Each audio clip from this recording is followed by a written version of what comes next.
All right, guys, welcome back to another episode of the Babbles Nonsense podcast. And we are joined by Meenu, who is the host of Transcend into Wellness podcast. And we feel that our podcasts are for people who love their families, but also need a pregame speech before stepping into the holiday chaos. Today, we are talking about something every therapist and life coach gets booked solid for this time of year, and that's surviving the holidays with your family without losing your sanity, dignity, or blood pressure medications. Because let's be honest, the holidays are about peace, but they're also about navigating old dynamics, dodging invasive questions, pretending not to hear passive-aggressive comments, and hoping your boundaries hold up better than the mashed potatoes. This episode is your holiday survival guide, a mix of psychology, boundaries, emotional prep, and grounding techniques that you can use when your aunt starts asking why you're still single or your cousin brings up politics before the dinner rolls even hit the table. So grab a snack, take a deep breath, and get ready to reclaim your peace during the most chaotic season of the year.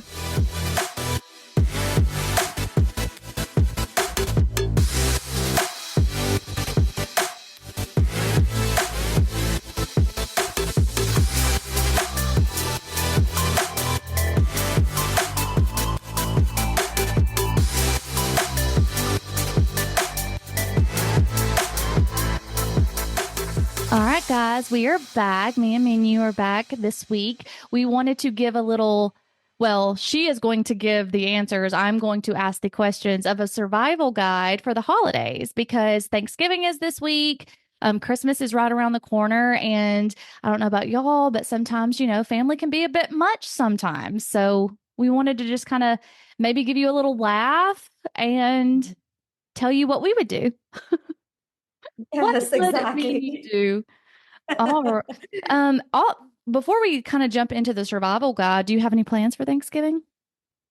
Yes, I am actually going to my partner's partner's family's house, Mm-hmm. and be hanging out with them. Actually, hadn't decided that until literally 10 minutes ago. I actually thought it was be casual and chill and see clients and things like that. But then I was also like, these things don't happen all the time. So let me just honor it. Let me just do it.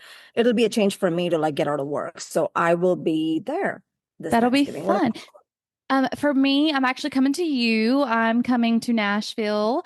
Um, about so my uncle, my great uncle passed away several years ago and he used to host Thanksgiving. And so I would always drive home to my hometown.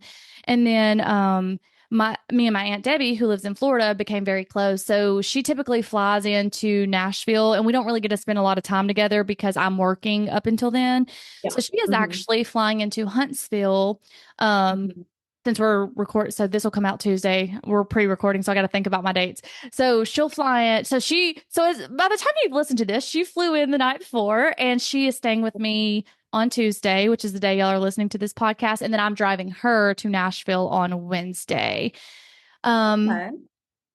very unsure if I'm staying overnight Wednesday to stay for Thanksgiving or if I'll just come home. If not, I typically come home early afternoonish. I just get very overstimulated, which is what we're going to talk about in this Exactly what we're episode. going to talk about because whoa, and I don't have family here, so I guess I'll be taking on from my family experiences back home on how we deal with stuff, and then also like reflecting on some things, many things that my clients have told me and my friends have told me in the United States and how they deal with it. So Yeah. I'm going to be taking everything and putting it into a puddle.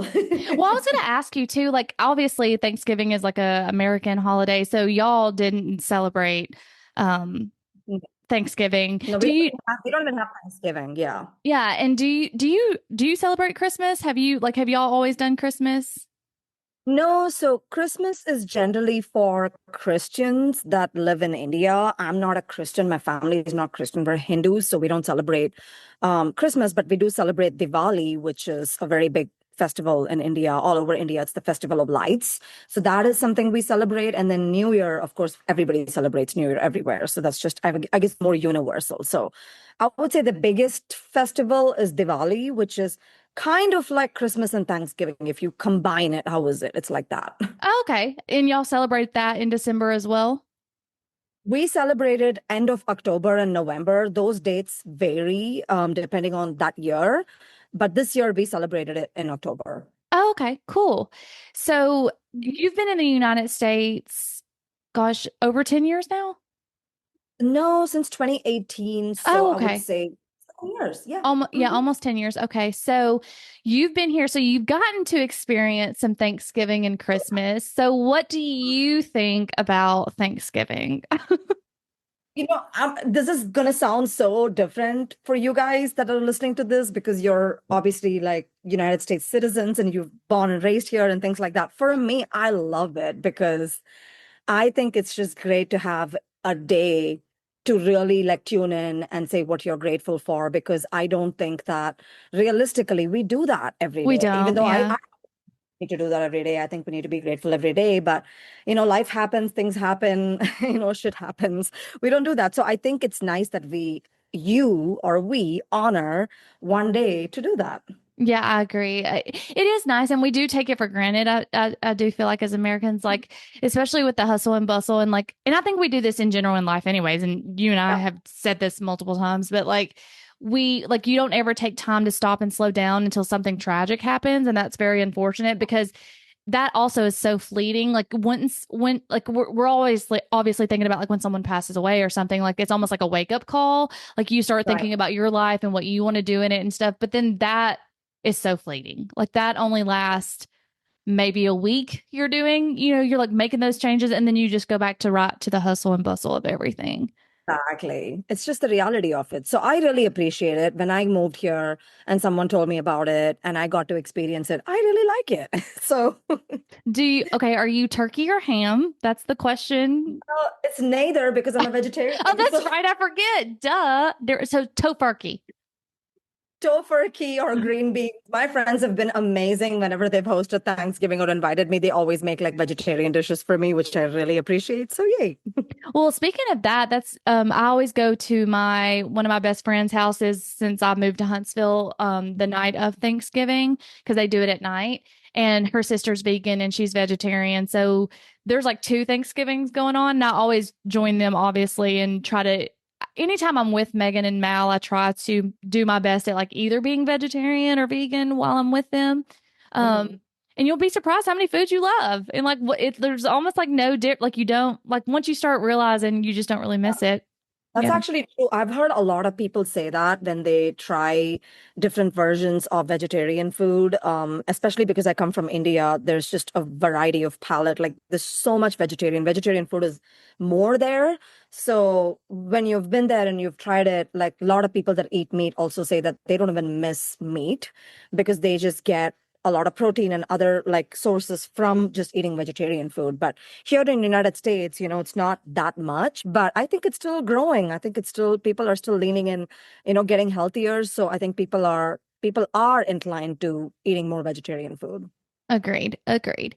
Well, since we know what we're going to do this holiday, and so yeah, I'm sad that you're going to Memphis, but also happy for you at the same time because I was hoping we could grab some I lunch. know. I was literally 10 minutes ago I made that decision. So No until worries. I completely about understand, it, I girl. was I was thinking about chilling in Nashville, but I'm like, listen, I'm always gonna be here. So let me just do this.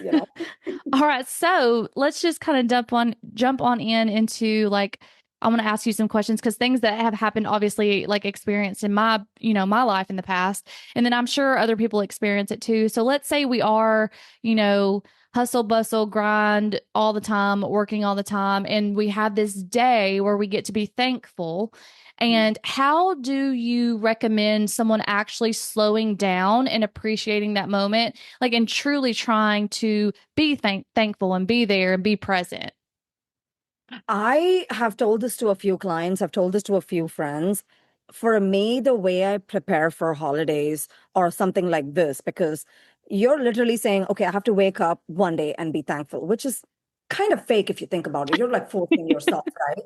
So I'll always say, start getting in the spirit a week before. Start Okay. thinking about it, start getting in the spirit, start preparing recipes, start getting excited about the conversation, start getting excited about some people that you're going to meet. And of course, you're not going to meet everybody that you like, but there will be some people that you meet that you will like in holidays.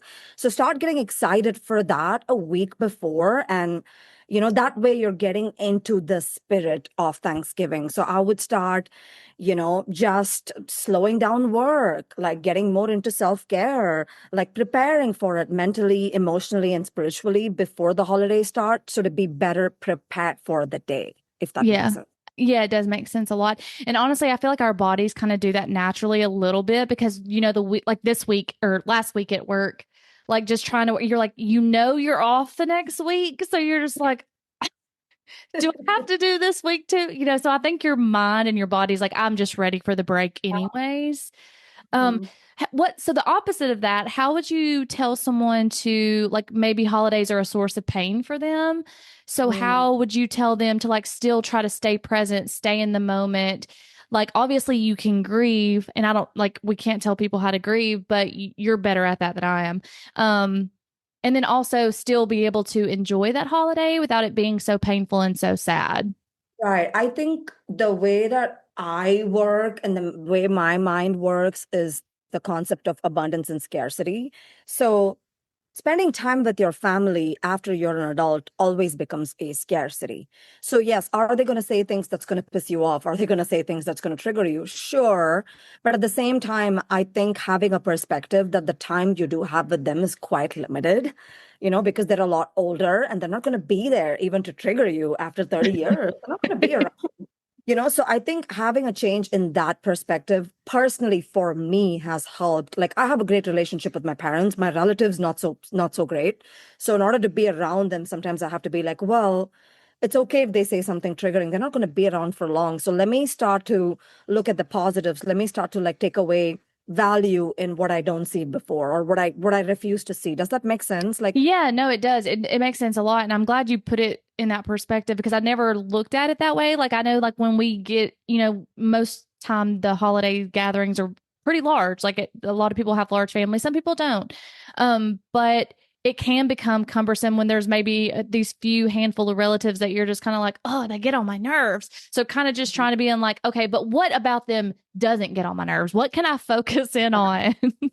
exactly. And I Yeah. say the same thing when clients, and this is not about friendship, but like when clients come to me and say, "Oh, this friend triggers me," and da da da da, whatever. I'm like, okay, is there any area where they provide more value, and can you see the value instead of the trigger? Can you train yourself to see everything instead of just the negative, right? Yeah. Because I think us humans, we have such a flight or fight state of mind. Like most of the times we're in survival mode, so for us, it's easy to see the negative and spot the negative than see the positive. So this is a great way to train your brain to be like, hey, they may say some things that may piss you off and they may not be greatest of people according to your opinions, but they're still there. They're still hanging out. It's not that they don't even have a single positive trait. So why can't you start seeing that in the spirit of the holidays? No, yeah, I guess I never even thought about looking at it from that perspective, which is wild, I guess, because you would think like, okay, how can I make this more positive? Oh, be a more positive person. Duh. Logic is there, but never thought about it from that perspective. Yeah, I even was talking to a client today, and she was really, really nervous about like seeing her family next week. And I said, "Can you wake up?" And she was going for 3 days, and I said, "Can you wake up every morning and choose to see the good in the day?" And it works. Like consciously choose and say, there may be some things that are going to trigger me, but I'm going to choose to have fun, enjoy the food, and see the good in the limited time that I have with them. Yeah. No, it's a great perspective. So on the flip side of that, if you're trying to tell someone, let's say it's a partner relationship, maybe they're going to meet someone else's, their significant other's family for the first time, or this is a multi-part question. So we're going to talk about how do we give advice to someone who may be meeting family for the first time? And then let's talk about what if a holiday, like maybe their favorite relative passed away and the holiday brings up that experience for them. So let's do those two. And I think I have a couple more examples I want to get from you.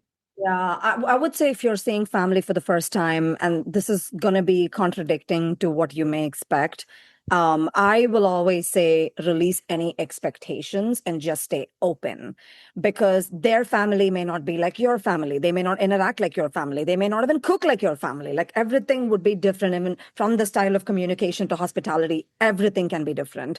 So when you're used to a certain kind of hospitality from your family, your friends, and then you go expecting that, you're just setting yourself up for disappointment. So Yep. I'll always say, just stay open without judging or leaning heavily on either side. Yeah, I love that. Hmm. And And then what then was the other part?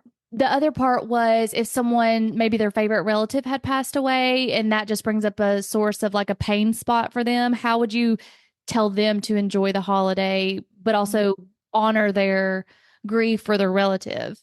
I constantly live in duality, and I think you know this. It may have come out differently in different podcasts. I believe that you can be everything. I believe that you can have a moment even during Thanksgiving to grieve and say, we're in the living here. We're living, we're choosing life now. So let's be thankful for what we have now and honor that this person wasn't there and raise a toast. Yeah. Like there's ways to do that. It doesn't have to be, oh, all on one side, like polarized. Oh, somebody died, so it's going to be a bad Thanksgiving. Yeah. We're all going to keep talking about that. No, you can alchemize things. You can make the grief into gratitude. You can do that. And I'm glad we're putting this episode out because I'm pretty sure this has happened for a lot of people. Yeah. Well, I mean, it used to be sad to even think about things. Like Thanksgiving used to be my favorite holiday, not because I love the food, but because my uncle hosted it and he was my favorite person on this planet. So Mhm. that memory since I was like 6 years old, like just Wow. going there and everybody going there, people driving in from Florida, from Nashville, and everybody just hunkering down at his house. So, and then when he passed, like I was like, well, I never loved Thanksgiving food. Thanksgiving wasn't my holiday. I just loved being around him. And Mhm. so it did become a pain spot to me for a while. And I didn't celebrate Thanksgiving for a little bit. But then I was like, no, he would want me to do that because he loved doing that, like hosting and cooking. And, he had his own garden and all those things. So he loved those things. And just trying to focus on that, like he would want me to still Exactly. enjoy. He wants you to have fun Yeah. because that's Yeah. the tradition that he honored for so many years. And it was just weird because, we did it for like I was in my late 20s when he passed. So just going to a new place like to my aunt's in Nashville, it was just different. It felt different, because I wasn't going to my home and Right. to my, and so it was just different. But I've learned to look at the difference in the memories that we're making this way.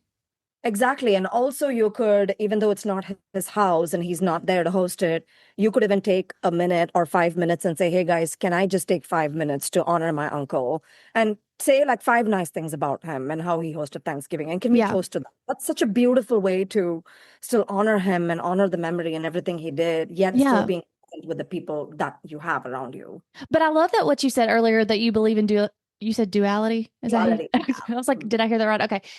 Because me and my friend, this has nothing to do with the holidays, but we were talking about that the other day, like how two things can be true. She's currently pregnant and sometimes she's like, I'm just miserable, but I shouldn't say that. And I was like, why can't you say that? She was like, because I wanted this baby so badly. I was like, two things can be true. You can want a baby and be happy you're pregnant, but you can also feel miserable. That is okay. I was like, you can Yeah. be jealous of a friend for getting a promotion at work, but also so happy for them. And Absolutely. I'm glad because I was like, because we live in this world right now where it's like you have to feel one way or the other. All or You, nothing. yeah, it's Mhm. like, no, I could be mad as hell at you, Menu, but I still love you to death. Like you can be two things at one time. Absolutely. And so this is, I mean, a great metaphor you brought up for Thanksgiving. Like you can still be nervous, you can still honor the holidays, you can still be scared, you can still be present, you can still have grief, you can still choose to celebrate life. Like you can have mixed feelings and don't, again, what I'm trying to say is don't force yourself to be this fake happy or fit in during this holiday. Like it's okay to have a moment to cry. You want to cry? Okay, take 10 minutes, take 20 minutes, go cry, and then come and then make a toast. Like, why is it not okay that we can be that and we can experience a spectrum of emotions during this time? Yeah, for sure. I agree.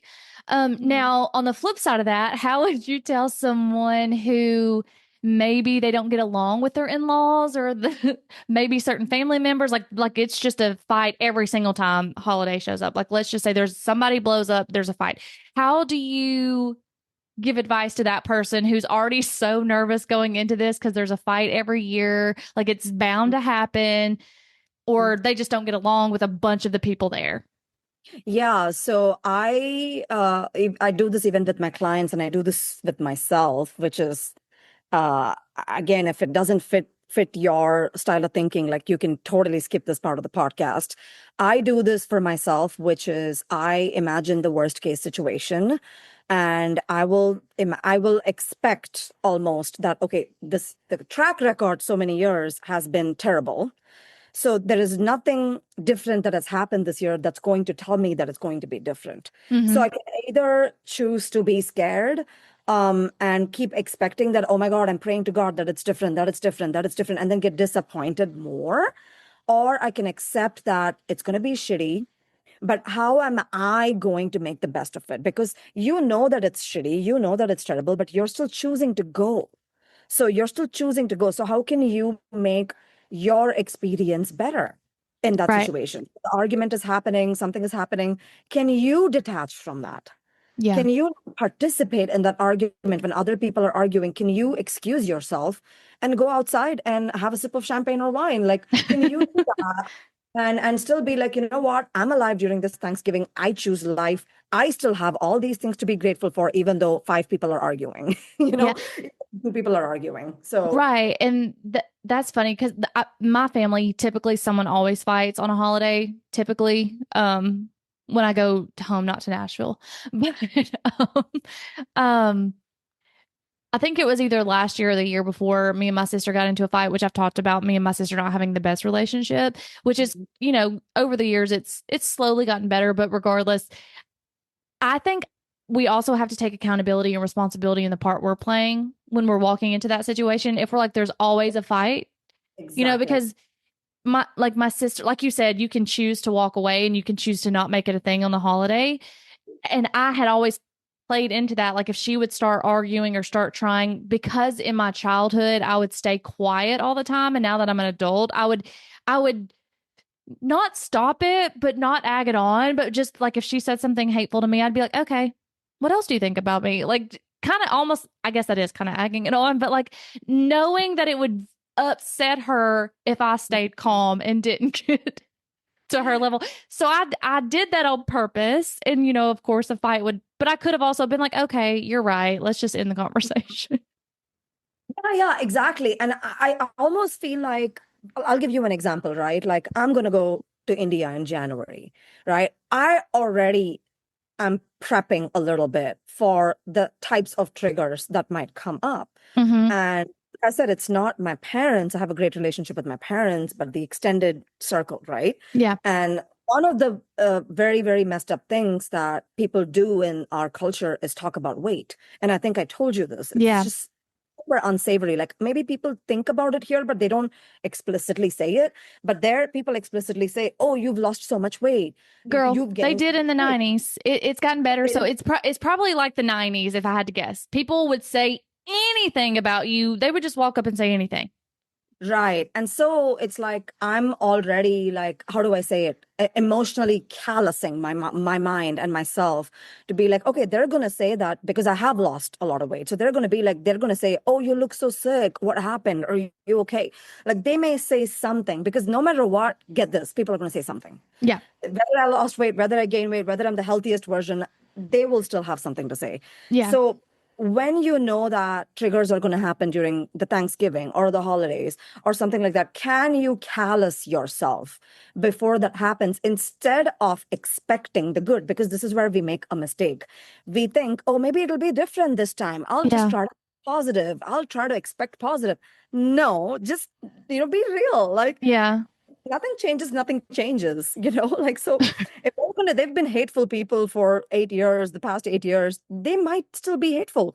But then how can you show up in that conversation? What can you do to like protect your energy, right? So Yeah. those are things I would like start thinking about. So I love that you brought up the example of the weight because that is something I feel like even here, like I think people don't do it to strangers, but like to their family they do.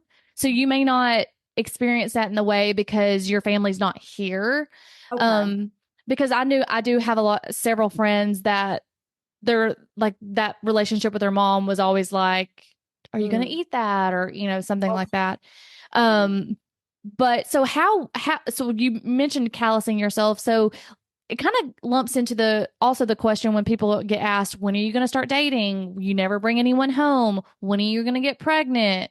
Mhm. So is the same advice all around, is like just trying to callous yourself and prepare yourself? Because I think some of those are easier to callous yourself. Like if you're a woman and you're struggling with infertility issues and no one knows that, and then they're asking you, when are you going to get pregnant? That can be a very hard question for that woman. Where for me and you, where we choose that we don't want to have kids, we're just like, well, I'm not. And we Yeah. just answer it, you know? A really, really great follow-up question, and I'm glad you asked it because the first was about callousing, the second is about triggers, which is kind of close to each other. So, let me put it this way, you guys, like you're listening to this, you all know what your triggers are. Each person's trigger is different. Somebody's trigger is money. Somebody's trigger is not having a boyfriend or a girlfriend. Somebody's trigger is not having a ring yet. Somebody's trigger is not being pregnant yet. So I want you guys to like own those triggers, right? You have to own it and say, okay, these are my triggers. So most likely, these are going to be played on, these are going to come up. Hmm. So these are my triggers, and if I can own my triggers and if I can make peace with that triggers, then my reaction when somebody else brings it up is not going to be charged. Does Yeah. that make sense? Yeah. Because you're already prepping. You already know that these are your triggers. You know that they're going to push your buttons. But if you're prepping and you've dealt with those triggers, like you're handling it, you're making peace with it. Like, if you've made peace with it, then it's not going to be so harsh when they say it. Right. I agree. I like that. So if I were you, I would start listing down my triggers, right? Like the holidays are next week. Well, you're going to be listening to this on Tuesday, so you'll still have, I guess, 2 days to like prepare for this. So if you're listening to this on Tuesday, just mentally start like listing out, okay, what are my triggers? Like what are some of the triggers that I've owned about myself? Because, some people may have triggers of not having a boyfriend or a partner, but they've owned it. They're like, you know what? The dating scene is trash and I'm showing up in the best way I can. I know who I am. I know what my self-worth is. I've owned it. So if you've owned it, likely when somebody else brings it up, it's not going to be so sharp. It's not going to be so charged, Right. right? So ask yourself, what are some of the triggers that you haven't owned? Because when you haven't owned it, it can be too much when someone else brings it up. So what about if you have a family member, like you've done the prep work, you've named your triggers, you're callousing yourself, you've done the prep work, you're preparing for it, but what if you have a relative that just does not respect the boundaries, whatever you've decided you're going to say, whether that be like, hey, I would just rather not talk about that right now, or I'm just kind of going through something, like whatever your conversation back is, but you have a relative that's just gung ho, no, you're going to just tell me, I don't know, they're just pressing you hard. I would just respectfully leave the environment. I would also excuse, like, this is something that's always worked, which is excuse yourself to go to the bathroom. Yeah. Like, because the reason I say this is the 5 minutes that you're going to the bathroom and you're coming back, you still have time to process on how to deal with that situation Hmm. than when you're put in the spot and you have to deal with that situation. So Right. just, okay, I'm going to step out for 5 minutes and then I'll come back. I'm going to go to the bathroom for 5 minutes, I'll come back. Because that way you're able to deal with it, right? Again, my whole point here is to expect the unexpected because you don't know what we can't control how going to show up. We can control. Sorry, you're paused. Sorry, guys. She's frozen a little bit. Let me see if I can get her back. Okay, I basically was just saying that when you excuse yourself to go to the bathroom or when you excuse yourself to take 5 minutes and then come back, your response is still more regulated than when you're put in the spot and you're forced to respond. Right. So make yourself unavailable when there's high moments of triggers or when you're put in a spot where you're supposed to answer something. Make sure you can excuse yourself. That way, you're more regulated when you come back Right. and just have a boundary. Say, this has been great, but I don't think I want to talk about this anymore. You can keep talking about it with other people, but I don't think I want to participate. And you just walk away. I love that. You Like, can continue talking about it, but I will not. Thank you. Bye. yes, exactly. Because it's like you're not saying don't talk about it. You're not Yeah. like sounding like you're controlling them, but at the same time, you're drawing a boundary for your peace. And do you have any like grounding techniques that maybe someone can do in the moment, whether that be they're stressed, anxious, avoidant, whatever they're going through, grounding techniques they can do there? Absolutely. The first is make sure you can feel your feet on the floor, Okay. right? Which is essentially getting in touch with your senses, the sense of touch when your feet touches the floor. And then the second is start focusing on your breath. Even if it's just for 10 seconds, just the inhale and the exhale, just the inhale and the exhale. Just 10 breaths, if you can just start counting that down, because that's going to help you have a regulated response than a triggered response, because that's Okay. what they're looking for. They want you to be not Triggered. saying malicious, but like when they're triggered, they're expecting a triggered response. So, but if you, let's say their decibel is at like a 10 and your decibel is at a 1, guess what happens? It neutralizes at some point. They're going to feel stupid for being loud and angry. And then they're going to be like, damn, okay, like she's so calm. You see what I'm trying to say? That's why I say Mm-hmm. your energy is like so much within your control and how you respond is within your control. Right. And then how would you, switching gears a little bit, tell someone like maybe they're lonely around the holidays? Maybe it is going back to one of those triggers of like they want a significant other, or maybe it's just not happening on their timeline or whatever it is. They don't have the ring yet or whatnot, and they feel very lonely. How do you recommend someone like finding that within themselves, I guess? I guess, I have always been a person, and this is something I also tell my clients and my friends, is whenever you have a timeline, you're setting yourself up for failure. Like, right? Especially when it comes to somebody else. Like, yeah, you have a timeline to make more money in your business. Sure, because that's more within your control. It's more within the actions you take. You have a timeline to get fit. Okay, great. That's more, again, directly proportional to how you show up in the gym and the actions that you take. But when it comes to external goals like a significant other or marriage and things like that, and I mean, I invite you into this conversation if you're listening to this and have a timeline, like just soften a little bit on that timeline, right? Because if that's such a big trigger for you, remember what I said, like when you don't own it, when you don't sit with it, anything around that subject can be so tender for you. It can be Yeah. so triggering for you. And then you can even blame other people because, they're going to ask what they ask, but how are you choosing to like cope with that yourself? Yeah. So I would ask yourself, what is the meaning you're creating around not having a partner? Are you creating meaning that I'm miserable, I'm pathetic, this Thanksgiving sucks? Are you creating these meanings in your mind when you're entering into that environment? Because if you're creating those meanings and entering into that environment, you're likely going to get triggered. Yeah, yeah, I agree. What about someone who feels lonely because they share their kids with their ex-partner or whatever, and maybe they're feeling lonely, not in the sense of a significant other way, but they're feeling lonely because they miss their kids on that holiday. I would still have a different viewpoint and look at it all temporarily, Yeah. right? It's all temporary.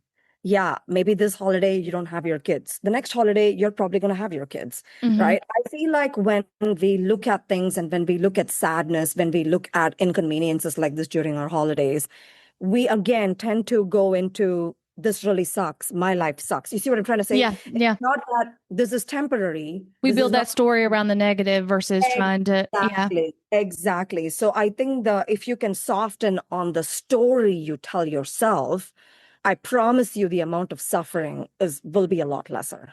Yeah, that makes sense. So like so like focusing on the positive story and so like maybe a reframe would be like, okay, it does suck that I don't have my kids and I do miss them, honoring those feelings and not suppressing them or telling them that they're wrong. You say it does suck. This does, I do miss them. However, Mhm. maybe this holiday I get to spend more time with my mom. I get to actually lean into my parents, you know, Exactly. so like trying to Exactly.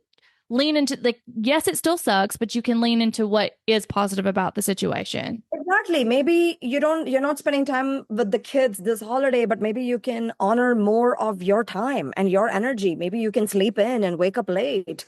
And maybe you can, like I said, spend more time with that friend or spend more time with your parents that you naturally normally give to your children. So it is having that different perspective. And when I say different perspective, I'm not saying, oh, be avoidant and ignore the issue. No, like you miss them. Okay, like sit with that, like, have a good cry or whatever. Like, but then move on. Like, don't stay there and create a negative loop. That is within your control, right? Right. They say that pain is not our issue. Like, pain is not in our control. Everybody experiences pain, but suffering is optional. Pain is mandatory, suffering is optional. Okay. I love that. I love that because it is at the end of the day a choice. And I know sometimes, like, and we're not taking this lightly because there are certain, like, depression and major depression, anxiety, those are real. And I know you can't just think your way out of those sometimes. I've had anxiety attacks where everything in that moment feels so real to you. So we're not talking, we're just talking on the surface level here. We always have to just make a caveat for that because I know that if I were listening to this, I might go, yeah, but have you actually been depressed? Like, and we're not talking about that situation.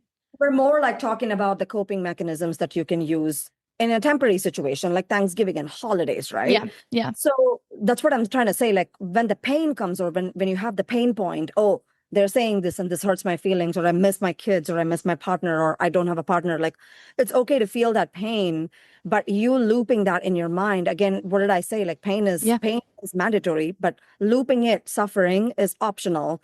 So you can ask yourself, okay, I have 3 more days with my family. Do I want to keep looping the story? Or do I want to be present and enjoy the food? Yeah, I love that. Just a funny story to kind of go off that example. And maybe this is why I'm so crazy because my family, everybody, like we're crazy in our own way. Everybody's family's crazy in their own way. But I remember being young, and we have a blended family. My mom met my stepdad when I was 6 or 5 or 6. Anyways, they got married when I was young. So he's been in my life my entire time, my step siblings as well. And I remember there was a few Christmases and holidays that his ex-wife would just come and stay at our house because it was just easier with the kids. And Mm-hmm. everybody, like, like when I was young, I didn't understand it. But like when I would tell the story later, my friends would be like, oh my gosh, and your mom didn't care. And I was like, I remember asking my mom, I think like in high school or something, and just being like, does this not bother you? And she was like, I mean, they were married once. It obviously didn't work out. And I was just like literally that just came out of her mouth. She was like, and honestly, if she wants him, she can have him. And I was like, what? Yeah. Oh my God. Like, I need to be more like my mom in that aspect. Cause I'm like, how are you just like, cause most women would be like, absolutely not. Like, Mhm. absolutely not. But at the Mhm. end of the day, it was easier for them as Mhm. co-parenting children for that to Yes, just be what it was. exactly. Exactly. So you never know. And it's so funny when we see it from outside, we have a perspective, but Yeah. the people on the inside, the way they deal with it is different. And Yeah. so we actually never know the full story Right. until And we like, well, they people. became friends. Like, and they would just sit outside and hang out. And like, Yeah. if they were like, then her new husband would come up and barbecue at our house. And so, like, her new husband was friends with her ex husband. And then my mom was friends with his ex wife. It was a wild time. Oh yeah, girl, I believe it. Like, I mean, I'm still very much in touch with, my ex-in-laws, and lots Yeah. of people don't understand it. Like Well, we it's hard because, like, you didn't divorce them, exactly, exactly, you exactly. know? Yeah. And I think this is where I invite you guys to bring in more polarity because it's fun. You don't have to be in like one corner and And it one doesn't end. have to be what society tells you is quote unquote this picture Oh, perfect or what you're supposed to do. no, absolutely not. And there were a few of my friends that were even like, why are you still in touch with them? Why? Because I want to be, like, I like them. I mean, it's my choice, you know? Right. Don't They're project good people.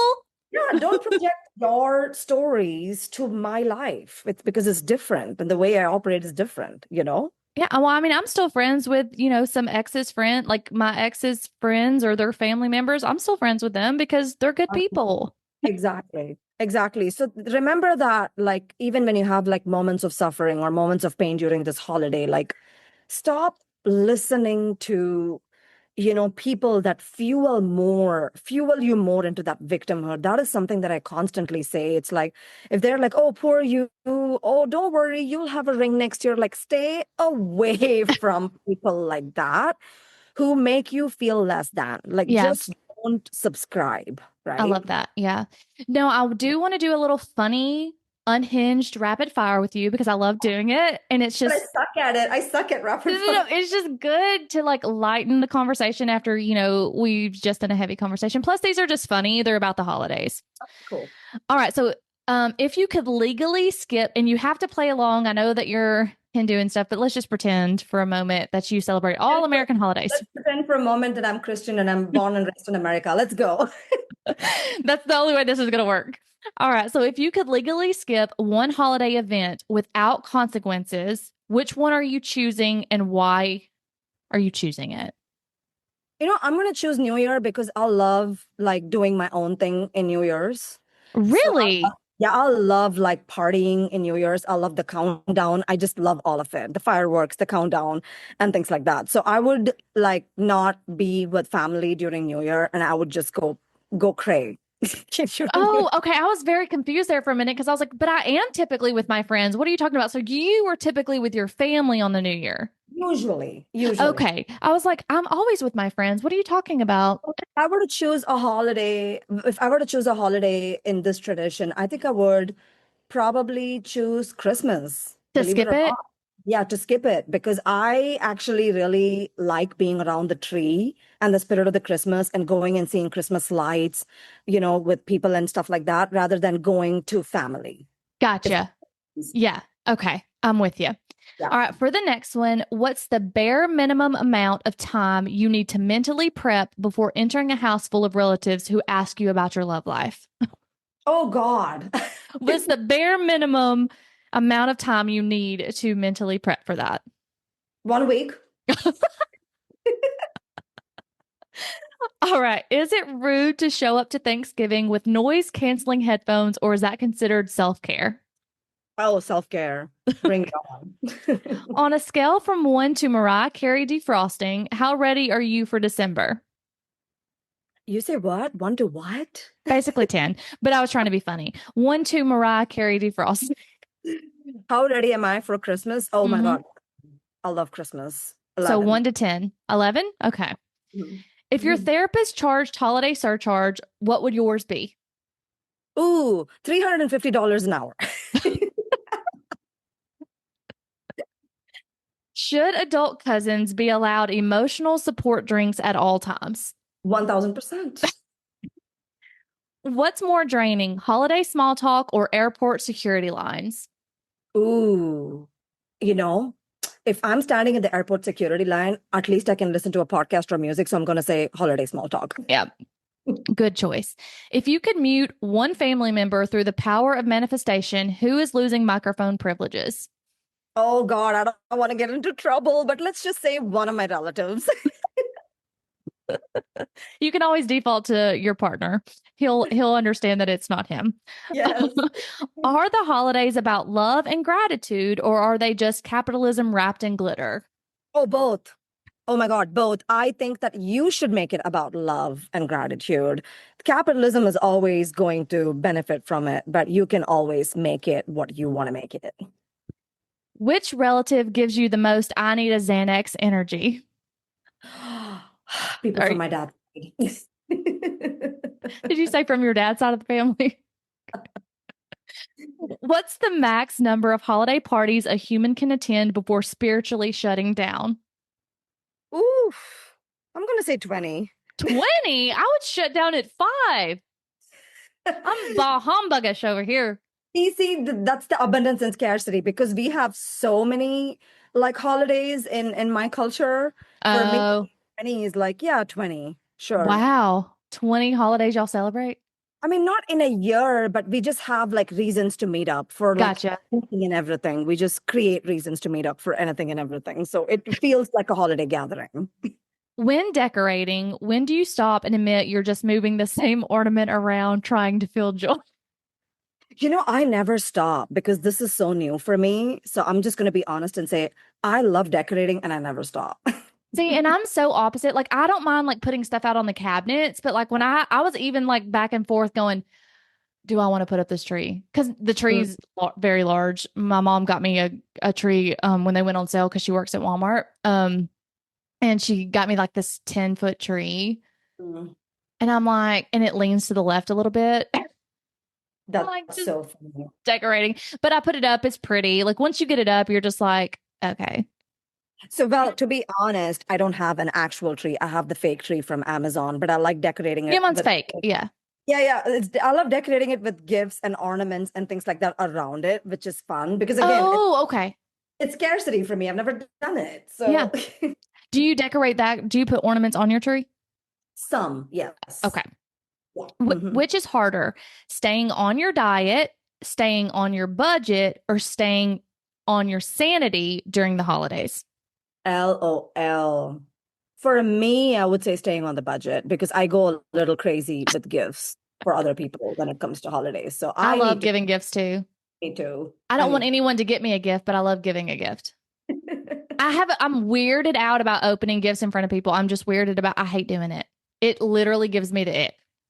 I hate I it. mean, you can't really express how you feel. Like it's a lot of It's pressure. awkward. Yeah. And like on my birthday, was a couple weeks ago. And so like we were at dinner and a couple friends bought me some presents. And I was like, I always have to go. Y'all can't see my face, but Meenu will be able to. I'm always like, do you want me to open that here? And they're like, yeah. And I'm like, oh, I'll do it. All right, a few more. What's the polite way to decline a 25th version of the same casserole? Ooh, I have food poisoning. I'll just go with, I'm full, thank you. I mean, hey, when I say I have food poisoning, they have to be like, okay, no worries. Right, but then what if you're eating 5 minutes later a cookie behind their back? So it's so interesting that you say you're going to say you're full. That doesn't work in my culture, by the way. Oh, FYI.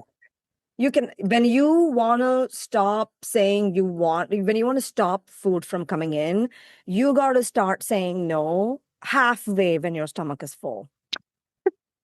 Yeah. because they'll Because just people keep don't bringing understand that. it. No, they don't. And it's the love language for Yeah. India, like to keep feeding you, you know? My family, like what they would do, like if they try to bring you something, you're like, I'm full, they'll go, okay, well, I'm just gonna set it over here and you can eat it in a couple hours. And in a couple hours they will come up to you and say, hey, do you Yeah. want that food I made you? And you're like, oh. I know, so hard. All right. If Santa judged us based on our group chats, would we all be on the naughty list? You go first and then I'll answer. 1000%. Yeah, probably. What's the most unhinged thing you've ever done to avoid a family argument? Oh my God. I've always, and please, please, please, I hope nobody's listening to this. I face sickness like my life depends on You it. fake sickness. I've always faked sickness. Like you're just like, I don't feel good. I have cramps. I have food poisoning. I don't feel good. Like all kinds of excuses. Like it's on another level. Is it unhinged? Is it more unhinged that you do that or that I just join in the argument? I don't even try to avoid it anymore. I just join it. Think both are unhinged in different ways. I think I'm coming from my culture, which is like, uh, this is sad to say this, but a lot of people in my culture don't understand the concept of boundaries. Yeah. So you can just be like, I'm good. I don't want this. I don't want to participate. Da, da, da. You can't just do that. It has to be really something crazy for them to take you seriously. Like to be like, oh gosh, like, okay, we won't be bothering you no more. Exactly. Exactly. Hmm. I love that so much. I think I would be just fine doing, well, I don't know. No, I wouldn't be able to do it because I'm too direct. And I'd be like, I just told you I didn't want it. I just, well, Minu, I hope you have such an amazing holidays. Enjoy your road trip with your partner. Yes, thank you. And you enjoy your time with your aunt. And I'm sad I'm going to miss you this time, but you'll come back to Nashville. I know. Yes, I will. So until next time, guys, I hope y'all all are surviving the holidays. I hope you got a little perspective out of this, maybe a little bit of advice, and hopefully a little laughter as well. Oh, a lot of laughter in the what is that called? Rapid fire that I profoundly messed up. So have You fun. did not mess up with that. All right, guys, until next time. Bye. Bye bye.